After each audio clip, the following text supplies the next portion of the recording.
जी hello student, myself Arvind Kumar Yadav, आपका YouTube channel में स्वागत है। मैं आज सिंपल सर्किट सरल परिपथ से एक नया टॉपिक, इंटरेस्टेड टॉपिक लेकर के आया हूं, जिसका नाम है wheat stone set, wheat stone bridge. आज हम इसी टॉपिक का डिस्कशन करते हैं और आज इसका एप्लीकेशन भी देखेंगे। तो यह प्रतिरोधों का एक समायोजन है। इसमें प्रतिरोधों को जोड़ करके बनाया जाता है। एक ऐसी उपकरण है, एक ऐसी व्यवस्था है जिसका डिजाइन इंग्लैंड के वैज्ञानिक प्रोफेसर व्हीट स्टोन ने किया था। इसकी सहायता से हम किसी चालक तार का, जैसे जो वायर आप लगाते हैं किसी भी तार का, तो किसी भी चालक तार का हम प्रतिरोध या विशिष्ट प्रतिरोध कैलकुलेट कर सकते हैं। तो this is the combination of resistances. With the help of these we can calculate the resistant and specific resistant of any conductor wire. तो हम किसी भी वायर का प्रतिरोध निकाल सकते हैं या विशिष्ट प्रतिरोध कैलकुलेट कर सकते हैं इस समायोजन के थ्रू। तो इसमें क्या होता है, चार प्रतिरोध होते हैं। जैसे आप देख सकते हैं यहां मेरे पास ये प्रतिरोध ही है, ये आता है मार्केट में आपके पास। एक प्रतिरोध मैंने यहां लगाया है, एक प्रतिरोध यहां लगाया है, एक प्रतिरोध यहां लगाया है, एक प्रतिरोध यहां लगाया है। चारों प्रतिरोधों को मैं श्रेणी क्रम में जोड़ करके एक चतुर्भुज बना दिया है। तो इसमें चार प्रतिरोध होते हैं और चारों प्रतिरोधों को श्रेणी क्रम में जोड़ करके एक चतुर्भुज बना देते हैं। तो देख सकते हैं यहां चार प्रतिरोध है, चारों प्रतिरोधों को, ये प्रतिरोध का निशान है, ये पहचान करने का तरीका, संकेत आप कह सकते हैं, ये प्रतिरोधों के संकेत हैं। चार प्रतिरोध आपको दिख रहे हैं और चारों प्रतिरोधों को यहां से ऐसे जोड़ते हुए हम एक समांतर चतुर्भुज बना देते हैं। अब देखें कि समांतर चतुर्भुज में दो विकर्ण होते हैं। एक विकर्ण आपका यहां दिखाई दे रहा है, ये एक विकर्ण यहां है और दूसरा विकर्ण आप यहां कह सकते हैं, या ऐसे हम बाहर से बात करें तो इधर हो सकता है मेरा, ये दूसरा विकर्ण आपका यहां दिखाई दे रहा है। तो इसमें चार प्रतिरोध होते हैं। एक को हम मान लेते हैं, इसको P, इसको Q, इसको R, इसको S, एक नाम दे देते हैं। तो हमारे पास चार प्रतिरोध है, P, Q, R, S। इसका भी नाम दे दें, A, B, C, D। ये आपके साइड के नाम होंगे। तो आप देख रहे हैं कि इसमें चार प्रतिरोध होते हैं, चारों प्रतिरोधों को श्रेणी क्रम में जोड़ करके एक चतुर्भुज बना देते हैं। अब इस चतुर्भुज के एक विकर्ण में आप देख रहे हैं, एक विकर्ण में, डेट में CD विकर्ण में हम एक गैल्वेनोमीटर, जिसको आप धारामापी कहते हैं, विक्षेप मापी कहते हैं, तो हम एक गैल्वेनोमीटर जोड़ देते हैं। जबकि जो दूसरी विकर्ण है, आप देख रहे हैं एक विकर्ण हमारी CD है और दूसरी विकर्ण हमारा AB है। तो AB वाले विकर्ण में हम एक सेल जोड़ देते हैं। इसको घटाने बढ़ाने के लिए आप रेजिस्टेंस का प्रयोग, धारा नियंत्रक लगा सकते हैं। आप ऑन ऑफ करने के लिए आप कुंजी का इस्तेमाल कर सकते हैं। तो ये हमारे पास ये बैटरी है, बैटरी या सेल कर सकते हैं। हम यहां बैटरी या सेल लगा दिए हैं। तो डेट मीन्स ये हमारे पास जो उपकरण बनकर के तैयार होता है, इसी उपकरण का नाम ही है व्हीट स्टोन सेतु। अब सबसे पहले हम जानने का प्रयास करेंगे कि इसका सिद्धांत क्या है। सिद्धांत, जिसको हम प्रिंसिपल कहते हैं। तो what is the principle of Wheatstone सेतु? तो जरा बहुत केयरली आप सुनेंगे। इसमें ऐसे ही बोलेंगे, व्हीट स्टोन सेतु में चार प्रतिरोधों को, आप देखें यहां, चार प्रतिरोधों को श्रेणी क्रम में जोड़ करके एक समांतर चतुर्भुज बना लेते हैं। अब समांतर चतुर्भुज की एक विकर्ण में, आप देखिए, एक विकर्ण में धारामापी, जबकि समांतर चतुर्भुज के दूसरे विकर्ण में हम सेल या बैटरी को जोड़ देते हैं। अब सेल का काम क्या है? सेल का काम होता है वैद्युत धारा देना। अब ये धारा जब यहां जाएगी तो इसकी कुछ पार्ट इसमें जाएगा, सपोर्ट दैट वो आई बन जाता है, और इसमें जो जाएगा सपोर्ट दैट वो I2, चूंकि किरचॉफ के प्रथम नियम से कहेंगे तो आई जब जाएगी तो कुछ पार्ट इसमें जाएगा, कुछ पार्ट इसमें, तो आने वाली वैद्युत धारा जाने वाली वैद्युत धारा के बराबर होगा, यानी I is equal to I1 plus I2 आप कर सकते हैं। तो अब ये करंट ऐसे जाती है और जाने के बाद अब ये जब C पर पहुंचती है करंट और यहां से इधर D पर पहुंचती है, तो अब यहां से जाने का दो रास्ता है, एक तो वो इधर भी जा सकती है, दूसरा इधर भी आ सकती है। ऐसे ही I2 जो वैद्युत धारा है उसका भी पॉइंट D के बाद दो रास्ते हैं, या तो वो B की तरफ चली जाए या तो वो C की तरफ चली जाए। लेकिन हम इस चारों प्रतिरोधों को ध्यान दीजिएगा, हम इस चारों प्रतिरोधों को इस प्रकार से डिजाइन करते हैं कि इस प्रकार से समायोजित करते हैं कि इस वाले भुजा में यानी CD भुजा में जिसमें धारामापी लगी है उसमें कोई भी करंट या वैद्युत धारा नहीं आनी चाहिए, यानी इसमें करंट नहीं जाएगी, यानी इसमें कोई करंट नहीं जाएगी। जब इसमें कोई करंट नहीं जाएगी तो जो करंट इधर जाती है वो करंट इधर निकल जाएगी, यानी I1 इधर गई और वो I1 इधर चली गई, I2 इधर गई। समायोजन ऐसा है कि इधर न जाकर के इधर चला आया, I2 इधर निकल गया। अब ये देखिए इधर से I1 आ गई, इधर से I2 गई, अब यहां पर क्या करंट बन गई, I करंट बन गई, क्योंकि फिर दोनों धाराएं आपस में मिलकर के I के बराबर हो जाएगा। तो इस प्रकार से आप देख रहे हैं कि धारामापी में जो भी धारामापी में कोई वैद्युत धारा नहीं आई, जो भी इधर से करंट गई वो इसमें निकल गई, इधर से गई इसमें निकल गई। जैसे सेतु होता है, ब्रिज होता है, पुल होता है, ठीक उसी की भांति यह व्यवहार कर रहा है। कोई भी करंट नीचे नहीं उतरी, सीधे वो पार कर गई।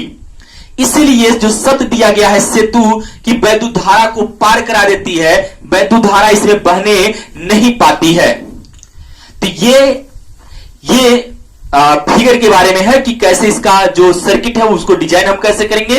तो यहां सेल से दी गई धारा I1 इधर जाती है और वो धारा इधर निकल आती है, G में नहीं जाती है, डेट मीन्स जो CD भुजा है इसमें नहीं जाती है। ऐसे I2 इधर निकल जाती है, इसमें नहीं जाती है, और जिस दौरान इसमें कोई धारा नहीं जाती है तो ये जो गैल्वेनोमीटर लगा है, इस गैल्वेनोमीटर में ये जो देखिए छोटा सा लगा है, ये संकेतक है। इस संकेतक में कोई विक्षेप नहीं आता है। विक्षेप का मतलब ये संकेतक इधर उधर नहीं भगना चाहिए, जहां है वही पड़ा रहेगा। जब इसमें करंट जाएगा चाहे इधर भगेगा चाहे इधर भगेगा, बट जब इसमें कोई करंट नहीं जाएगा तो ये अपने ही जगह पर स्थिर रहेगा। तो जब धारामापी में जो संकेतक लगा है वो अपने ही जगह पर स्थिर होगा, तो उस समय आप कह सकते हैं कि इसमें कोई वैद्युत धारा प्रवाहित नहीं हो रही है। तो एक बार और स्टेटमेंट और अच्छा, तो उस दौरान जब इसमें कोई वैद्युत धारा प्रवाहित नहीं होगी तब आप कहेंगे कि ये पूरा हमारा जो सेतु है, सेतु इसको कहेंगे, जो सेतु है ये संतुलन की अवस्था में है। ठीक, मैं पूछना चाहूंगा आपसे कि आप कब कहेंगे कि सेतु हमारा संतुलन की अवस्था में है। उत्तर सुनिए कि जब आप CD भुजा में कोई वैद्युत धारा नहीं बहेगी। और कब वैद्युत धारा नहीं बहेगी, जितना करंट इधर से जाए और उतना करंट इधर से जाए। तो जब CD भुजा में कोई करंट नहीं बहेगी तो उस समय आपका जवाब होगा कि ये हमारा जो सेतु होगा ये संतुलन की अवस्था में होगा। तो आपका सेतु कब संतुलन की अवस्था में होता है, जब धारामापी में, विक्षेप मापी में, गैल्वेनोमीटर में कोई वैद्युत धारा नहीं बहती है, तो उस समय हमारा सेतु संतुलन अवस्था में होता है। आपके पास व्यवस्था होती है कि इस P को, Q को, R को या S को, जितने भी प्रतिरोध आपके लगे हैं सब आप अपने हिसाब से अपनी व्यवस्था के आधार पर आप उसको व्यवस्थित कर सकते हैं। तो जरा एक बार और स्टेटमेंट सुनिए, ये सिद्धांत इसका, सॉरी स्टेटमेंट नहीं, सिद्धांत आपको सुनना है।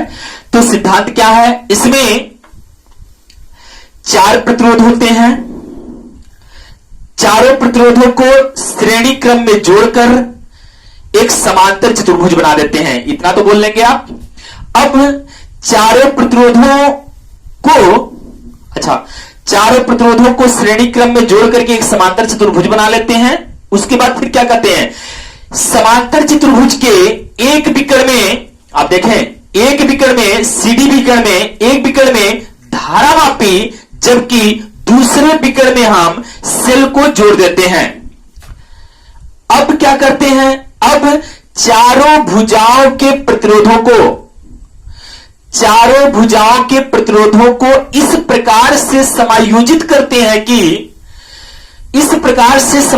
करते हैं कि धारामापी में या विक्षेप मापी में कोई भी विक्षेप ना हो। धारामापी में या विक्षेप मापी में कोई भी विक्षेप ना हो। इस दौरान यह हमारा जो सेतु होता है वो संतुलन की अवस्था में होता है, और संतुलन की अवस्था में हम बोलते हैं P/Q is equal to R/S। Statement सुनिए कैसे बोलेंगे सिद्धांत में।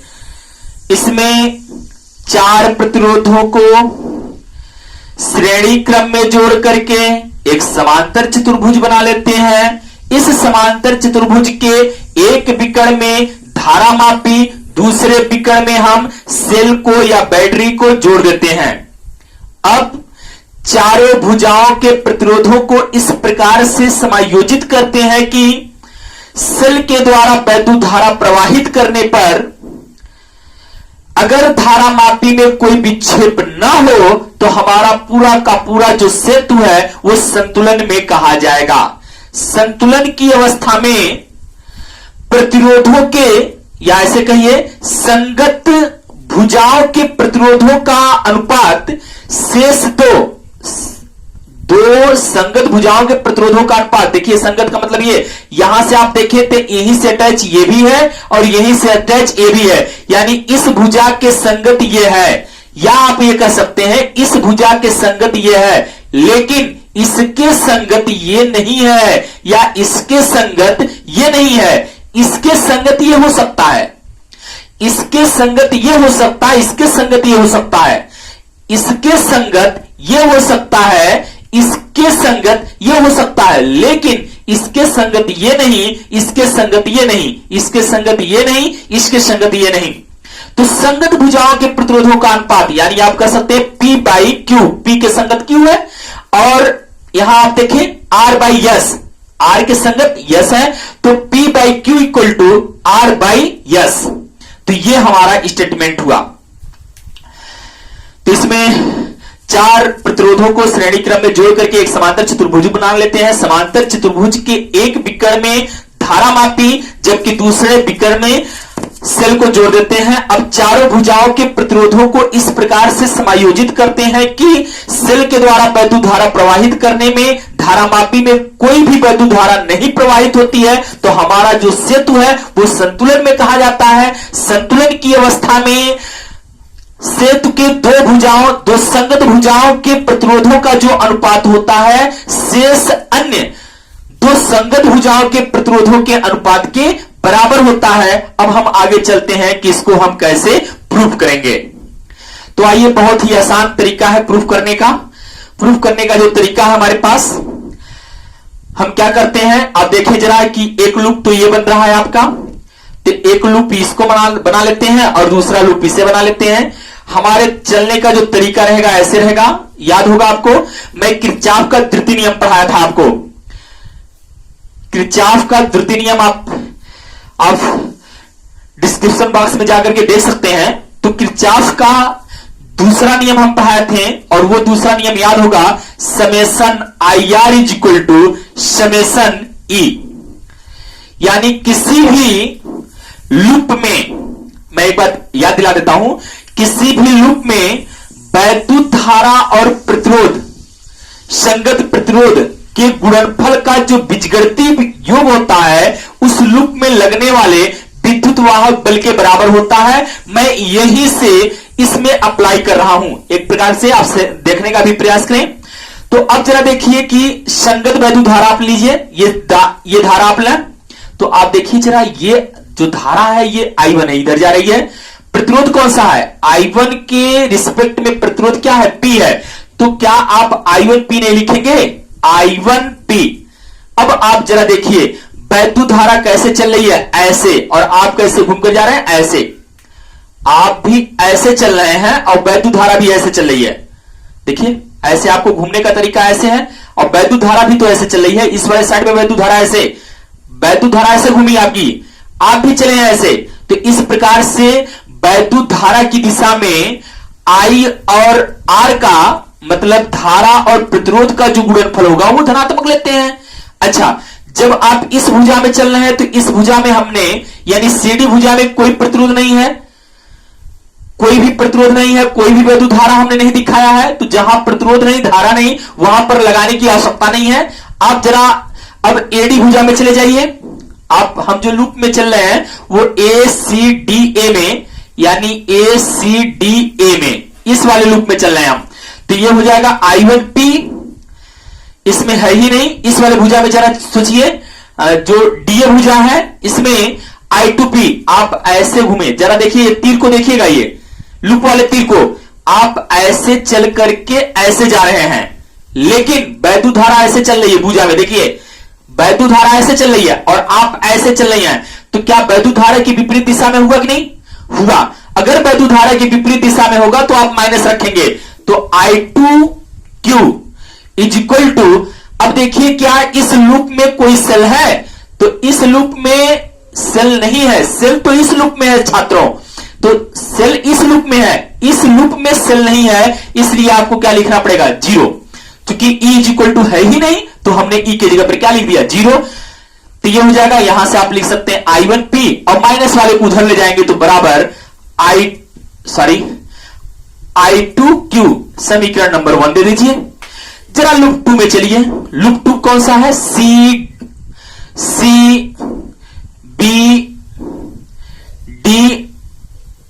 CBD और C में, CBDC में, इस वाले लूप में चलिए। तो अब जरा देखिएगा इसमें कैसे चला जा रहा है। हम जा रहे हैं ऐसे, देखिएगा करंट ऐसे उतर रही है, और ये घूम करके कैसे जा रहे हैं आप? ऐसे, ये भी तो घूम रहे हैं ऐसे, ऐसे इस वाले भुजा में ऐसे। तो डेट मीन्स ये हो जाएगा I1R, जल्दी बोलिए क्या होगा? ये I1R आपका धनात्मक होगा।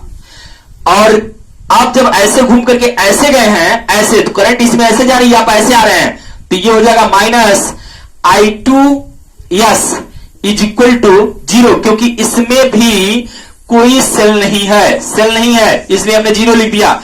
यहां से हो जाएगा I1R बराबर I2S, ये हो जाएगा समीकरण नंबर 2।